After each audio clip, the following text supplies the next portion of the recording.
It is a great privilege to be involved in the First World Hepatitis Summit. I very much look forward to the next few days. So the topic here is the primary prevention of hepatitis C. Now, in contrast to hepatitis B, there is no vaccine for hepatitis C. Thus, prevention depends very much on reducing the risk of exposure to the virus. In low and middle income countries, infection is most commonly associated with unsafe injection practices and unscreened blood transfusion, whilst in high income countries, most infections occur among people who inject drugs. Transmission through other routes occurs with less efficiency. But the risk of transmission from mother to child occurs in around 5% of births to women with hepatitis C, and that increases to around 20% for those who are also co-infected with HIV.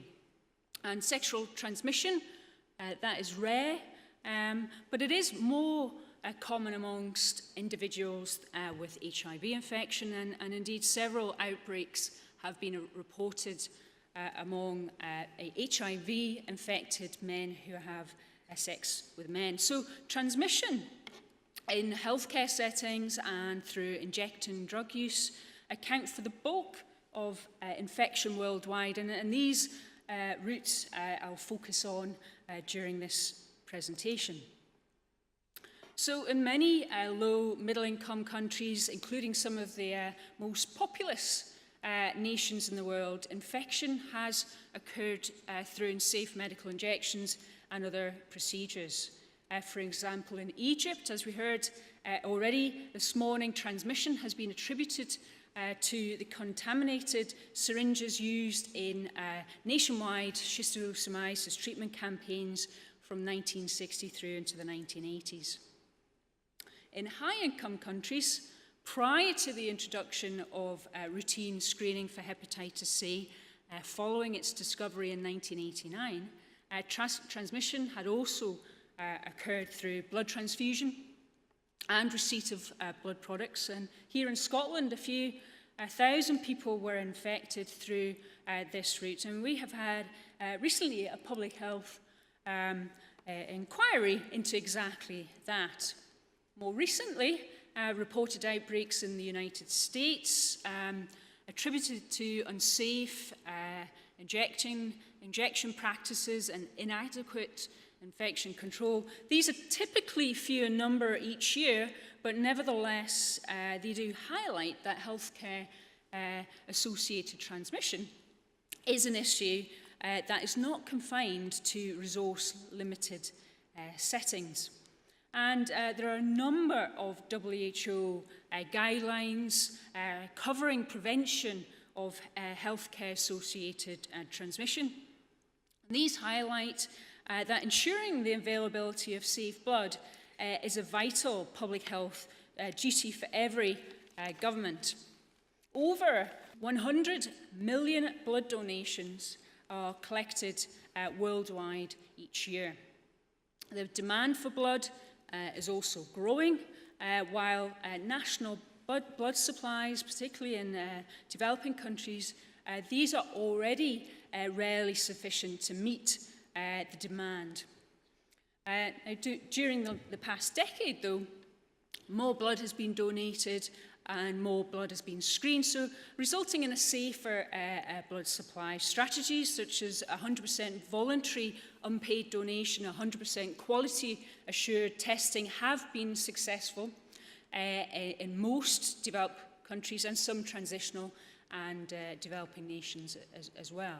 But there are a significant minority of countries, however, that do report a lack of screening of donated blood, with a regular supply of test kits being one of the key reasons, most common barriers to routine screening. So continued investment is needed to further increase the availability of safe blood and blood products. Now, injections are one of the most important and common healthcare procedures. In 2000 here, WHO estimated that unsafe injections accounted for around 2 million in hepatitis C infections each year. Since then, the Safe Injection Global Network SIGN, which involves WHO and other international health agencies, these have been working actively together to promote safe injection practices. And a report here has been published with over 50 success stories that have improved injection safety across WHO regions and illustrate that positive results are indeed viable. And more recently, a new study published attempted to document the impact of global efforts. Their findings suggest a marked reduction in the reuse of injection equipment, albeit based on fairly limited country data. But if true, this translates to a marked reduction in HCV infections annually through unsafe injections. Every year, there are at least 16 billion injections administered worldwide. And of these 16 billion, 5% are for immunization, 5% are for procedures such as blood transfusions, and the rest, 90%, are given for administering medicines into muscle and skin. And a very new policy on injection safety, where WHO are now recommending the use of new smart syringes. These have features that prevent the reuse of syringes, and they can also now be used for injections into muscle and skin. So WHO are going to be urging countries to transition to these new smart syringes, and I'm sure we'll be hearing more about that later.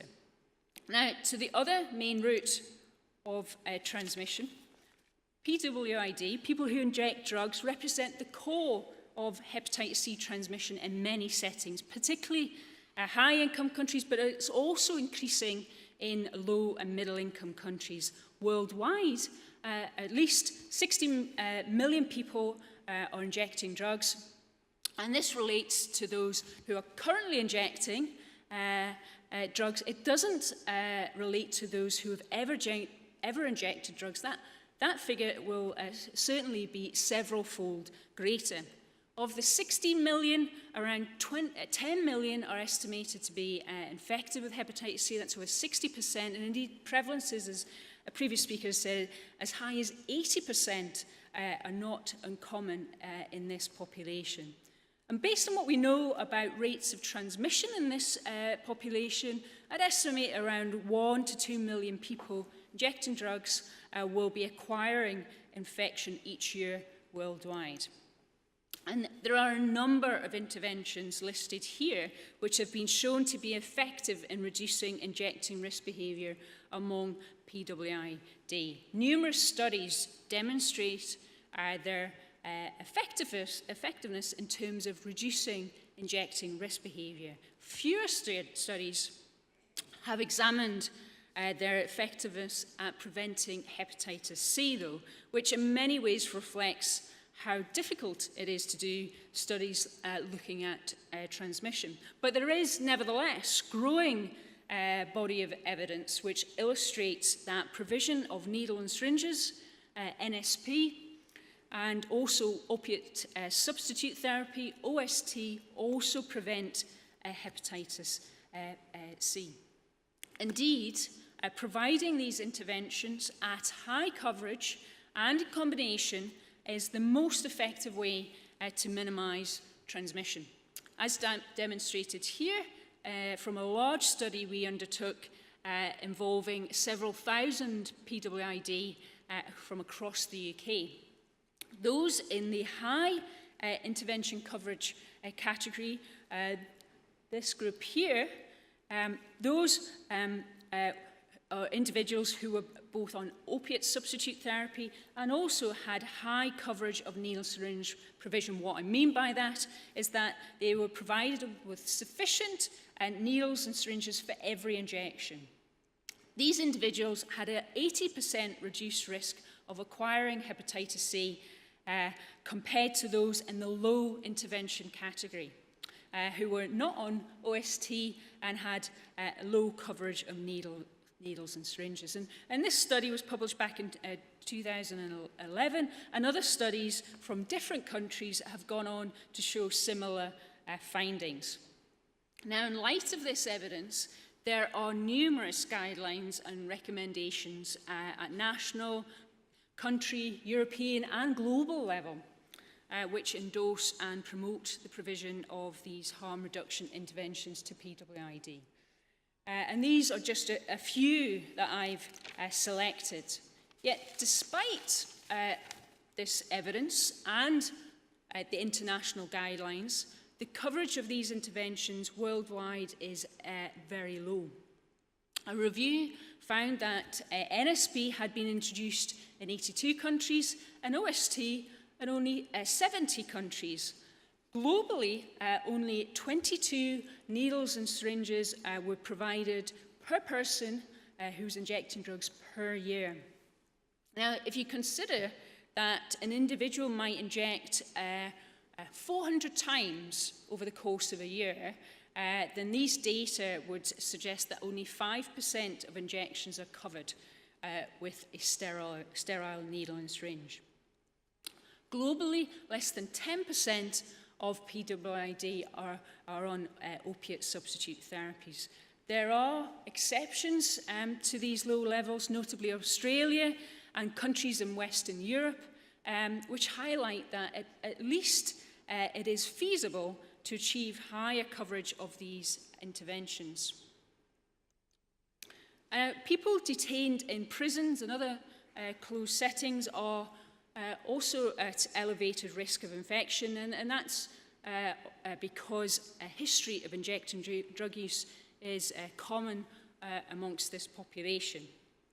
Of 10 million people detained at any one time, around a quarter of them have been infected with hepatitis C, and there's also evidence of considerable transmission within the prison setting.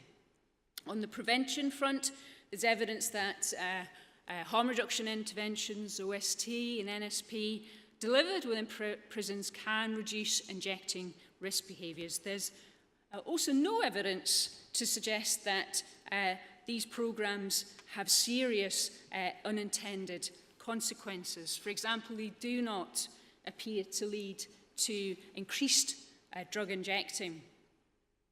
There is less evidence, however, in respect whether these interventions can indeed reduce hepatitis C transmission.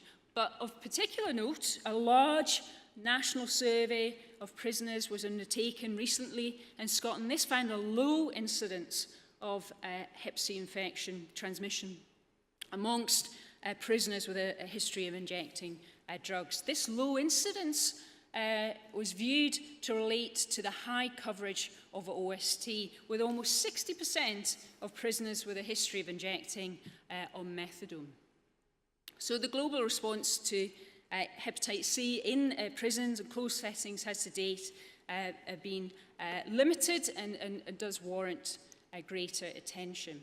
Now, with the development of new, highly effective therapies, direct-acting antivirals, and the fast-approaching era of interferon-free regimens, the prospect of hepatitis C treatment as prevention has been raised and has brought us great optimism. Over the last decade, uptake of therapy in the PWID population has been low. Even in countries which embrace harm reduction, uptake has not exceeded 1 to 2%. This low uptake can be related to a number of factors, including access and barriers at the patient, the practitioner, and the healthcare system level. However, a major barrier to treatment uptake, as was clearly conveyed and articulated so well this morning, has been the toxicity in particular, but also the complexity and the suboptimal response with pegylated interferon and ribavirin. in an interferon-free era involving high response rates, daily oral only dosing, minimal side effects, shorter treatment durations, less complex monitoring, the scope for major scale-up of treatment is considerable, including PWID.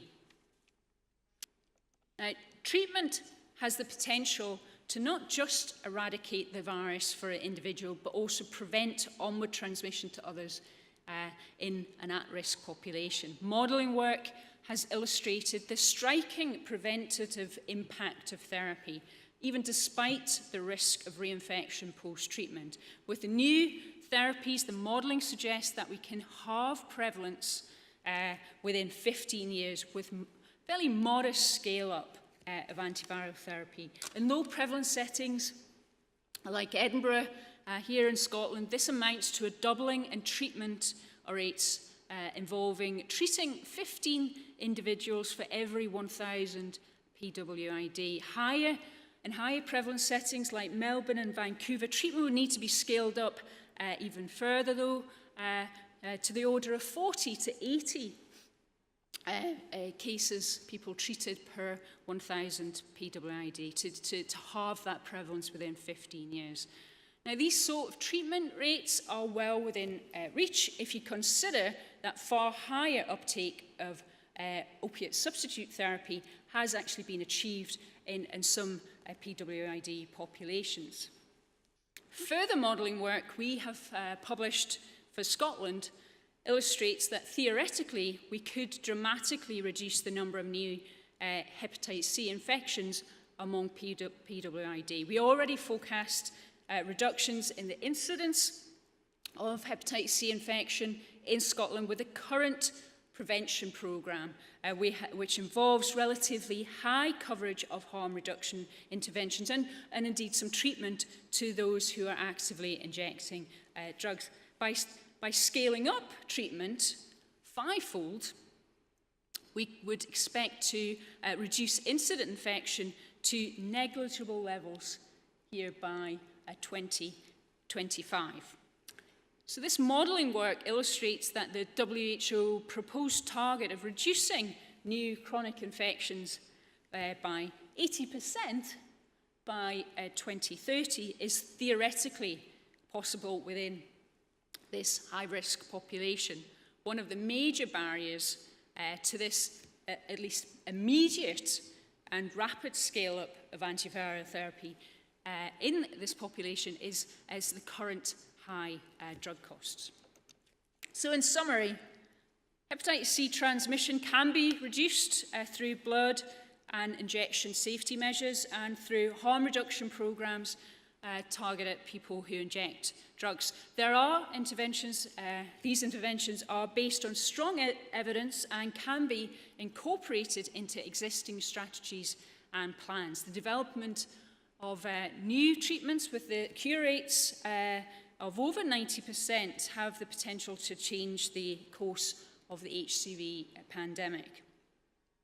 These treatments, used in combination with effective prevention interventions, existing prevention interventions, make the elimination of hepatitis C, certainly as a public health concern, a realistic goal. A big challenge for us currently is how to render these treatments affordable and ensure that they are accessible to all. Finally, what is abundantly clear from putting this presentation together is that our international surveillance systems and data are weak.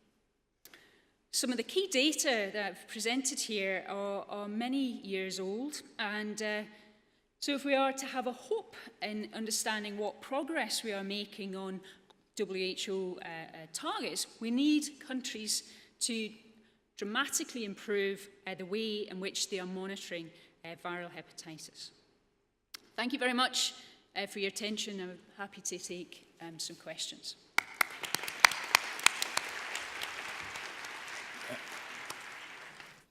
I want to ask you, on the first slide you have mentioned tattooing and piercing, but then you didn't refer to prevention. Do you think there will be proper to have instructions for the proper preventing of hepatitis C in cosmetic salons and tattooing. Sure. Legally approved, and we are working on it. Yeah. Certainly, I think it would be good practice to have standards and regulations for high standards of infection control within for these practices. I didn't cover that because obviously it was a lot to cover in the time that allowed.